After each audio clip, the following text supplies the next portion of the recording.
Qual foi o papel de Portugal durante a Segunda Guerra Mundial e como é que Salazar mantinha abertamente relações tanto com Winston Churchill quanto com Adolf Hitler? Como é que foi a neutralidade de Lisboa no conflito que devastou a Europa e por que é que foi considerada a nova cidade-luz nos anos em que Paris estava sob ocupação nazi? Estas são algumas das questões levantadas por Bruno Lourvão e Christiane Ratinet, realizadores do documentário Salazar, Le Portugal quitte o double, que vai ser difundido no canal francês France 5 no dia 22 de dezembro. Convidámos Bruno Lourvão para nos falar sobre o filme. Obrigada por estar connosco na RFI. Bom dia. O filme chama-se Salazar, Le Portugal quitte o double. Queria que nos explicasse o título, o que significa e a partir daí fizesse um pequeno resumo do filme. Palavra em francês é uma palavra ligada ao póquer, ao jogo de cartas, e que em português poderia-se traduzir por o tudo ou nada. A situação de Portugal era uma das situações raras no continente europeu, onde um país conseguiu ter relações comerciais e políticas com os dois blocos que se enfrentavam. Houve outro país assim, que era a Turquia, e a Suíça também, que é aquele país da neutralidade, mas há um país esquecido na história da Segunda Guerra Mundial, que é Portugal, e que nesse papel de neutralidade teve alguma importância no decorrer da guerra. E porquê fazer um filme sobre Salazar, o homem que implementou a ditadura mais longa da Europa? Não é de dar, de certa forma, palco a um ditador? É dar chaves de compreensão com o que se passou naqueles anos em Lisboa e em Portugal. É uma história desconhecida fora de Portugal e muito mal conhecida em Portugal. Por isso são duas boas razões para contar essa história e para sabermos mais sobre o nosso país, sobre a história do Salazar também. Nos bastidores estava-me a contar que é um dos primeiros filmes que fala especificamente sobre este tema. Exato, houve um filme documentário só de arquivos chamado Fantasia Lusitana, um filme muito bonito que fala de Lisboa durante a Segunda Guerra Mundial e de alguma forma também de Salazar. O nosso é inédito pelo facto de, pela primeira vez, um filme e buscar o trabalho histórico feito pelos historiadores e tentar sintetizar estes 5 anos de história de Lisboa durante a Segunda Guerra Mundial, que é uma história de diplomacia, uma história de relações económicas, uma história complexa que não foi nada fácil de sintetizar em 52 minutos com a Christiane Ratinet. Mas pronto, é um filme que vale a pena. Quando se te interessa na Segunda Guerra Mundial, vale a pena descobrir. E precisamente em termos formais, como é que foi a construção do filme? Vocês têm imagens de arquivo, têm ilustrações, têm fotografias. Sabendo que Salazar era conhecido como um ditador austero que fugia das câmaras, como é que foram buscar estas imagens e construíram este documentário? Grande parte dos arquivos vêm da Cinemateca Portuguesa e das produções do Estado Novo, dos boletins informativos que eram da propaganda. E aí encontramos as poucas imagens do Salazar, do Carmona, que era o presidente da República na época, e fomos buscar alguns arquivos fora, na BBC, alguns arquivos privados. Mas sim, o filme é um filme feito a 100% de arquivos, mas tivemos que recorrer à animação para entrar no escritório do Palácio de São Bento do Salazar. O Palácio de São Bento era e ainda é hoje a residência oficial dos nossos primeiros ministros, e aí desenhámos um Salazar, inventámos um Salazar, um escritório que é o escritório tal como era naquela época, para poder contar aquela pressão que o Salazar levou nas costas durante estes 3, 4 anos e que são chaves para perceber a duração do Salazar nos 30 anos que seguiram. Ou seja, se Salazar chegou até o fim dos anos 60, ileso foi graças, em grande parte, ao papel que ele teve na Segunda Guerra Mundial. Precisamente, vamos a isso. Basicamente, quais são os principais factos que vocês contam no documentário e que, afinal, como dizia, não são assim tão conhecidos? Como é que Salazar conseguiu fazer este jogo duplo? Factos há vários. Há fases. Há a primeira fase, que é a fase da chegada dos refugiados. Várias dezenas de milhares de refugiados que chegaram em Portugal e em Lisboa, tiveram um impacto forte, muitos deles judeus.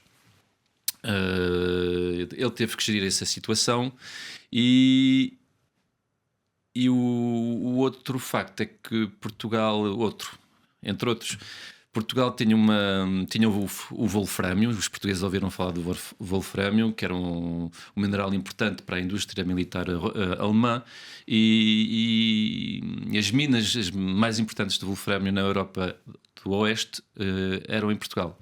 A partir daí, Hitler precisava de Salazar e de ter relações económicas com Salazar. Depois houve outro tema, que era o Franco, que de alguma forma ameaçou invadir Portugal. Isso durou um ano ou dois, um ano e meio, e Salazar foi jogando aquele jogo, sendo o mais velho aliado dos ingleses, o regime sendo de cultura fascista, tinha relações com o Franco, o Mussolini e o Hitler, e ele foi ali tendo relações com as duas frentes.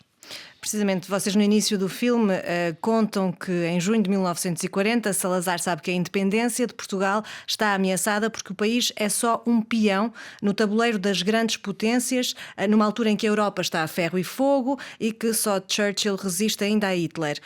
Salazar é o ditador fascista, mas um aliado histórico de Inglaterra que consegue transformar esta fragilidade numa força. Também vemos que Lisboa é a única capital do mundo onde temos alemães e ingleses. E onde se pode apanhar um avião, se as pessoas tiverem boas relações, claro, de Berlim até Lisboa, passando por Barcelona, e depois apanhar um avião de Lisboa até Londres. Então, até que ponto é que realmente Portugal foi neutro? Que neutralidade era esta? A neutralidade é muito relativa, mas ele percebeu que nem os aliados nem o eixo queriam abrir uma nova frente militar, porque abrir uma frente militar na Península Ibérica era pedir um esforço a mais às estruturas militares de cada um das frentes. A partir daí, o Salazar sabia que tinha ali um espaço de negociação com o Hitler e com o Churchill. A única preocupação que ele teve foi com o Franco nos primeiros meses, mas ele... O nosso ditador, que é Salazar, não deixa de ser uma personagem intrigante na maneira como ele conseguiu organizar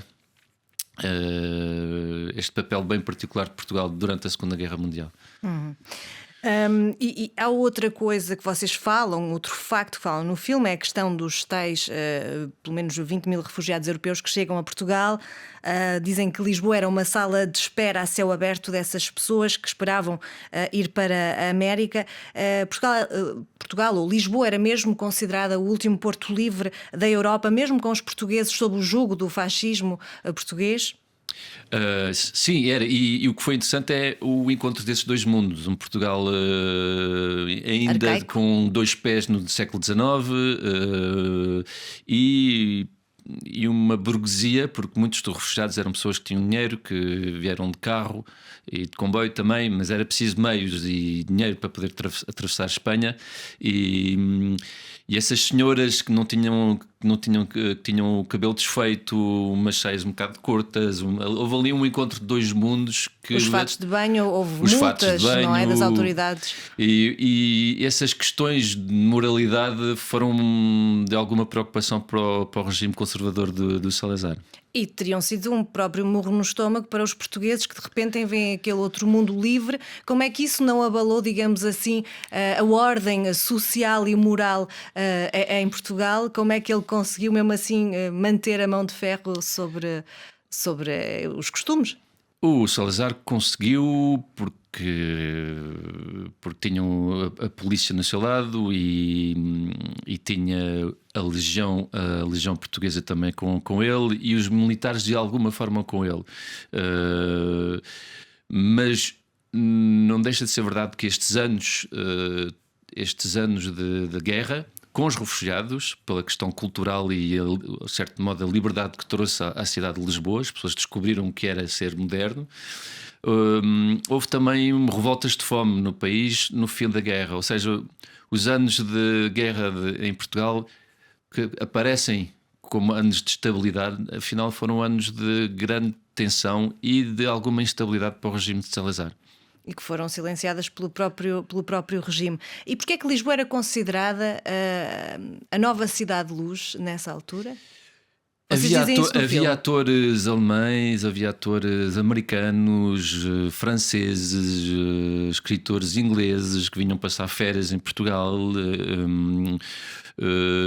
Todas as pessoas ligadas ao Hollywood para ir para Londres tinham que passar por Lisboa, ou seja, apanhavam um avião transatlântico que fazia uma escala nos Açores, depois paravam em Lisboa e em Lisboa apanhavam outro avião. Então o Lisboa era um centro nevrálgico que ligava Londres aos Estados Unidos.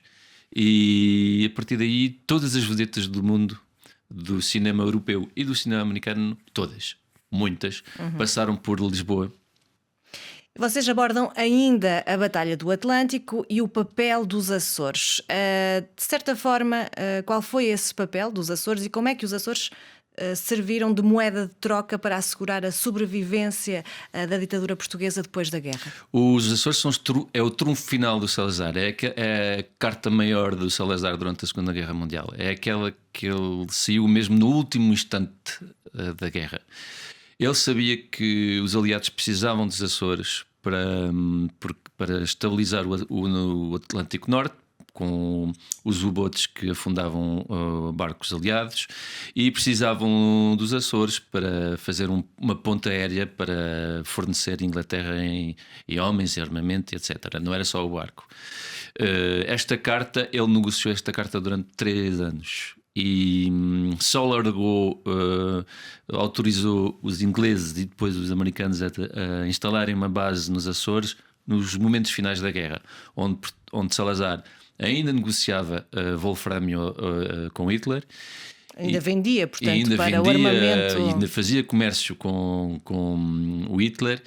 E houve ali um momento onde os Estados Unidos, que já não podiam com Salazar, ameaçaram de pôr abaixo o Salazar. E contactaram inclusivamente a filha do presidente. E contactaram a filha do Carmona para ver se havia uma maneira de pôr o Salazar abaixo. E o Salazar percebeu que já não podia esticar na corda e autorizou a instalação dos britânicos e depois dos americanos nos Açores. E a partir daí Hitler morreu, a guerra acabou e ele saiu completamente ileso dessa Segunda Guerra Mundial e até saiu reforçado. Ou seja, a guerra permitiu a Salazar instalar de vez o Estado Novo. E se calhar outro tema que não falámos de forma mais profunda, que vocês que falaste um pouco, a questão do alegado projeto de invasão espanhola a Portugal, apoiado por Hitler para enfraquecer Churchill. Que plano foi este? Como é que Salazar o consegue contornar? Havia parte dos alemães havia a chamada Operação Félix, que era uma operação para pôr a mão no Estreito de Gibraltar, onde havia uma base britânica. Mas entrar em Gibraltar implicava invadir Portugal. Mesmo Portugal sendo um país fascista. E a partir daí, alguns membros do governo de Franco pensaram seriamente em invadir Portugal. E foram para Berlim ver se Hitler apoiava o projeto. não foi por muito que escapámos a uma nova invasão dos nossos queridos irmãos ibéricos.